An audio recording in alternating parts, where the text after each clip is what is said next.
While I was on a video call, something suddenly smacked into the back of my head. As I was startled and turned around, there stood my mother-in-law, Susan, with a nasty smirk on her face. You seem to have a lot of free time, chatting on the computer. The maid should get to cleaning. Apparently, Susan had thrown a dirty, wet rag at me. I was so shocked that I couldn't find the words. Ever since we started living together, I, working full-time, have been overwhelmed by Susan forcing all the household chores on me. It's hard enough being burdened with all the housework, but to be harassed like this is just too much. Tears of frustration and sadness were about to come, as Susan looked on, laughing gleefully at my misery. What turned the tables was a voice from the video call asking, "Do you have any last words?" The moment she heard that, Susan's face turned pale, and she started trembling. "My name is Claire. I'm a 27-year-old office worker, and I married my husband, Michael, who is 2 years older than me, 6 months ago. Since marrying, I've been living with my mother-in-law in her house. The reason I ended up living with my mother-in-law was because my father-in-law passed away. Just before we got married, my father-in-law died in an accident, leaving my mother-in-law living alone in a large house. Concerned that my aging mother-in-law would be living alone from now on, Michael, who was then my fiancé, suggested we live with her. Mom's never lived alone before. It'd be tough on her to start now at her age, and I worry something might happen to her. So, I was thinking, would it be okay if we lived with her? Michael is an only child, so maybe it's natural for him to worry about his parent. Thinking this, I agreed to live with my mother-in-law. However, my mother-in-law, in her mid-50s, turned out to be full of energy, to the point where I couldn't understand my husband's concerns. Since we started living together, she has been pushing all the household chores onto me and goes out almost every day to enjoy herself. Despite me working full-time. Make sure you clean thoroughly today. And don't forget to mow the lawn. Have it finished by evening. Of course, that includes preparing dinner too. Okay, I'm off." Wait, what? I have work and can't possibly do all that, Susan, and she's already gone. Naturally, with the limited time I had before going to work, it was impossible to finish both cleaning and mowing the lawn. I had no choice but to continue with the chores after returning home from work. That was my plan, but right after I returned from work, my mother-in-law came back too. She noticed that not all the chores were done and started to nag and sneer at me. "You're still not done. Honestly, you're so inefficient. What have you been doing all day? Oh, and don't use work as an excuse, please." Despite not doing any household chores herself, my mother-in-law, Susan, had the audacity to lecture me, which was honestly infuriating. But arguing back would only prolong the conversation, so I remained silent and downcast, listening to her smugly dish out one sarcastic comment after another. "Whatever. Just get dinner ready quickly. Michael will be home soon. It's unthinkable to not have dinner ready when a tired husband comes home from work." After her tirade, Susan seemed satisfied and left the area. The delay in preparing dinner was due to her long talk, a fact that left me feeling unjustified as I began cooking. Thus, after only a few months of living with her, I found myself regretting the decision to live with my mother-in-law, as she continued to boss me around and make snide remarks daily. My husband, oblivious to this strained relationship between Susan and me, was busy working at the company run by his grandmother. This company, originally established and expanded by his grandfather, was being managed by his grandmother after the grandfather's death. There had been plans to pass the leadership to my father-in-law as the grandmother aged, but he passed away before this could happen. Since my mother-in-law, who had never worked in the company, couldn't take over, my husband became the successor. Michael is busier than regular employees because he is also training to take over the company, in addition to his normal duties. Until he is fully capable of replacing the president, his grandmother continues to lead the company. Being the president for many years, the grandmother is very straightforward and dislikes dishonesty, often adopting a strict attitude towards herself and others.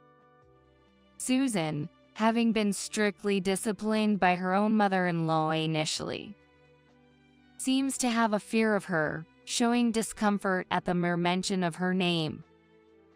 On the other hand, I found that my preferences and thoughts were similar to the grandmother's, and we got along well from the start of my marriage.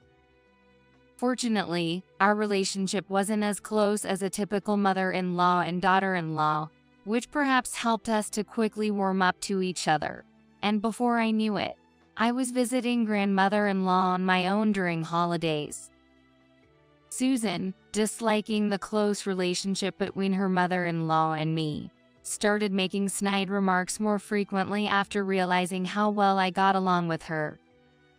Claire, I see you're close with your grandmother-in-law. She's making an effort to spend time with you despite her busy schedule. Don't you realize you're getting in her way? Maybe you should show some restraint. And perhaps to keep me from visiting my grandmother-in-law, Susan started to exploit me even more than before. I'm home. What? Dinner's not ready yet. Looks like the cleaning isn't done either. Isn't your efficiency lacking? As soon as she returned home, Susan looked down at me with a scowl. I'm sorry, but I just got back from work myself, so.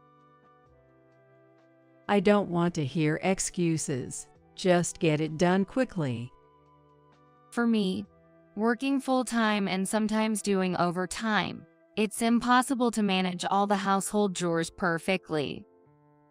I wish I could at least buy some ready-made meals from the supermarket on the days I work late, but Susan insists. I don't want to eat something that looks unhealthy. All meals should be homemade.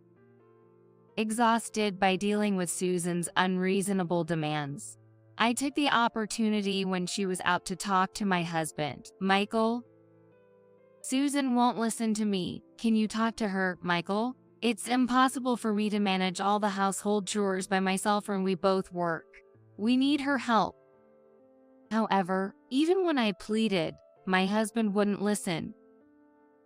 Sorry, but I'm busy and tired from work.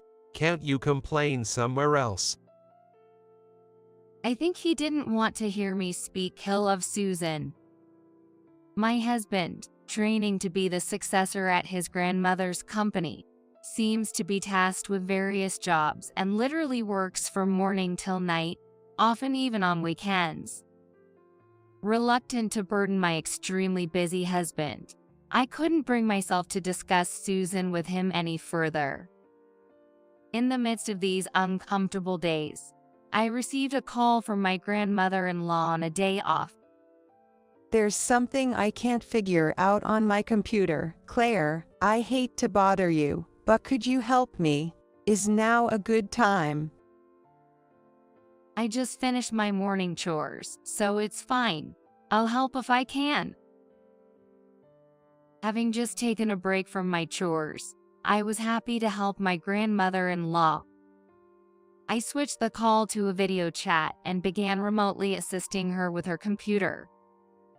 Click this button and you'll get to this screen. Then, if you click OK here. As I was explaining and navigating the screen, suddenly, something cold smacked into the back of my head. What? Surprised by the suddenness, I quickly turned around. There stood Susan, smirking unpleasantly. Then, noticing a foul smell coming from below, I looked down to find a dirty, wet rat. Touching the back of my head where I felt wetness, my hand came away smelling foul, indicating Susan had thrown the dirty rag at me. Chatting on the computer. You seem to have plenty of free time. The maid should get to cleaning right away. I was profoundly shocked and speechless, both from being called a maid and having the dirty rag thrown at me. I couldn't understand any of it, including the usual harassment from Susan. Why should I be treated this way? What had I done? These thoughts swirled in my mind until I was momentarily dazed, with Susan looking down on me with a smug grin, saying nothing. An uncomfortable silence filled the house, broken only by my grandmother-in-law's voice. Is there anything else you'd like to say before we finish? Her voice came from the computer screen I was on a video call with. At that moment, Susan, realizing I was talking to her mother-in-law, went pale and began to tremble. What, that voice? Could it be you, mother-in-law? You were talking to her. It seemed Susan hadn't realized I was on a video call, as the screen showed remote control operations and not the grandmother-in-law's face. From the other side of the screen, her stern voice came through. It's not just your voice I heard. I might not know how it looks from there, but I can see everything from here. I saw you throw the rag at Claire, clear as day. Realizing her actions had been seen, Susan's face turned ashen, her mouth opening and closing in shock. Ignoring her, the grandmother-in-law might have ended the remote control session because her face then appeared on the computer screen, looking as stern as ever, glaring sharply at Susan. Really, hurling insults and even doing something as dreadful as this in front of me. What were you thinking? I think you owe me an explanation. It's not what it looks like. I was just trying to scold her for neglecting her chores. Susan, sweating profusely and flustered, responded to the grandmother-in-law's questioning. The grandmother-in-law stared at her with an icy gaze. What nonsense is this? When I called, Claire said she had finished her morning chores. Are you suggesting she lied? And even if so, what's with the rag you threw at her? Is that your idea of discipline? And how do you explain calling her a maid? Do you actually think of Claire as a maid? Enough with the jokes.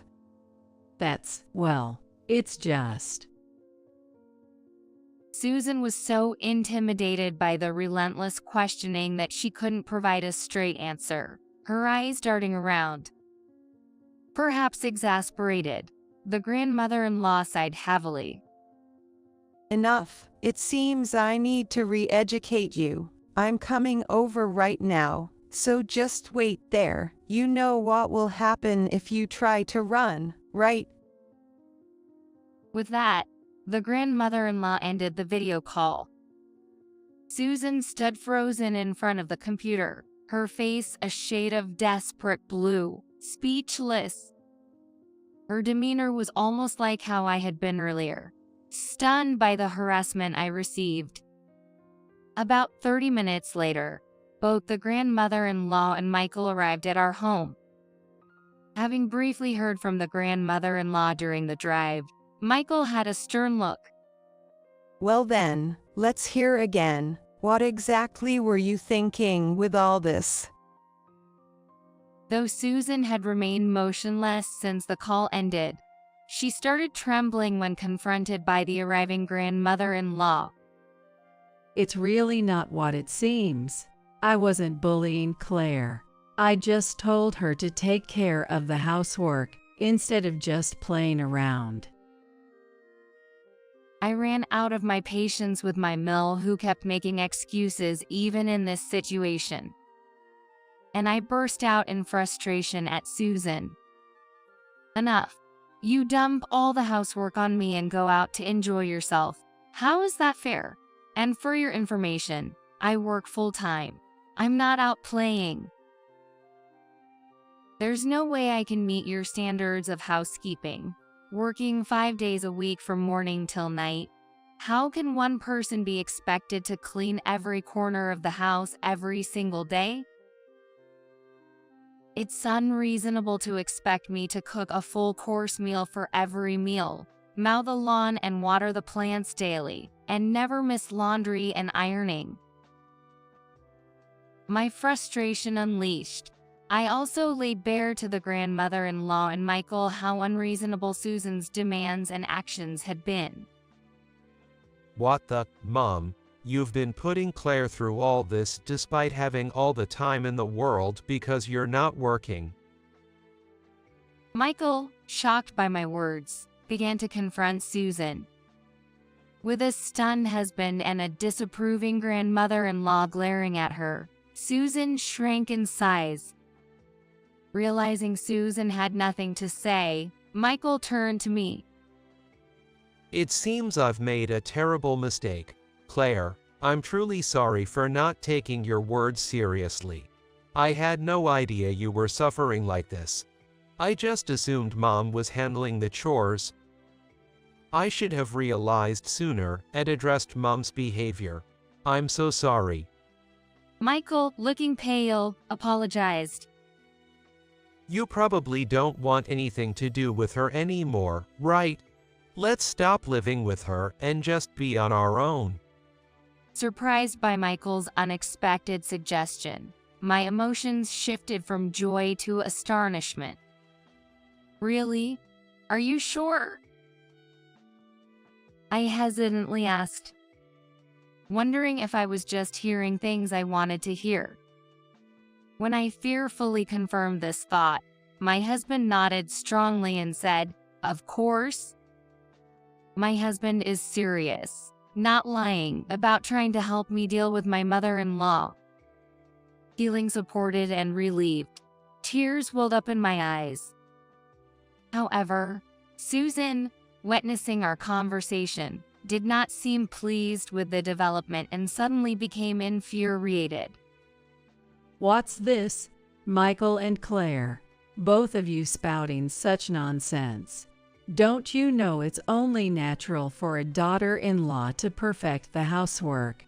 Serving the in-laws' home is a daughter-in-law's duty. Breaking up the cohabitation is out of the question. Susan insisted she had done nothing wrong, and that the fault lay with the daughter-in-law who couldn't manage the house properly. Her self-righteous rant was incredibly selfish. I was about to retort to Susan's outrageous claims, but the grandmother-in-law cut in sharply before I could speak. The only one talking nonsense here is you. If it's so natural for a daughter-in-law to serve her new family, then you should be the first to help out in our home.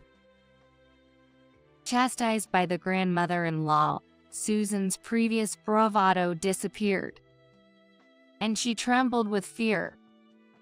But, Michael, help me. I enjoy living with you, and your grandmother's house has maids, so there's nothing for me to do. Tell her I want to keep living with you guys. Susan pleaded with Michael, crying, but he looked at her coldly. Sure, having someone else do all the work while you play must be comfortable. But don't you see how hard Claire is struggling because of it? I don't care how important you think a mother-in-law is. Why can't you think of helping out? Michael's logical rebuttal left Susan biting her lip in frustration. The grandmother-in-law, witnessing this, cut Susan down further. Really? How shameful. clinging to your son like that. All right, if you're so keen on living together, then I'll live with you. Michael, arrange for the movers. Don't worry about the cost. Just make sure it can be done soon. Commanding Michael efficiently, the grandmother-in-law caused Susan to panic. Not that. Anything but that, please. Despite Susan's desperate resistance, the grandmother-in-law's chauffeur dragged her to the car and transported her to the grandmother-in-law's house. As it was, my mother-in-law was forcibly taken to my grandmother-in-law's house with only her body. Susan's screams echoed like death throes. A few days later, the movers arranged by Michael transferred all of Susan's belongings to the grandmother-in-law's house, where Susan began her new cohabitation. Susan was being strictly trained in household and company chores by the grandmother-in-law. Is that all you've done? You're too slow. At this rate, you'll never finish. Hurry up, then get home to start dinner. I can't take it anymore. Susan, overwhelmed by the variety of tasks, lived a miserable daily life. As an aside, Susan had a habit of overspending and had used up most of her husband's inheritance. Thus, no matter how much she disliked the grandmother-in-law's house, she couldn't afford to find a new place and move out. Once, Susan tried to flee and sneak into our home. However, Michael had changed the locks right after evicting her, so her key no longer worked. Realizing this, Susan banged on the door, shouting, Michael, help me. Let me in. Please hide me. Despite Susan's loud pleas, Michael and I ignored her until the grandmother-in-law arrived to take her back. Since then, we haven't seen Susan. Living alone in the spacious in-laws' home, Michael and I were relieved of stress and enjoyed our freedom. Perhaps the elimination of stress helped, and in time we were able to have a child. Awaiting the child's arrival, I now live a very peaceful life.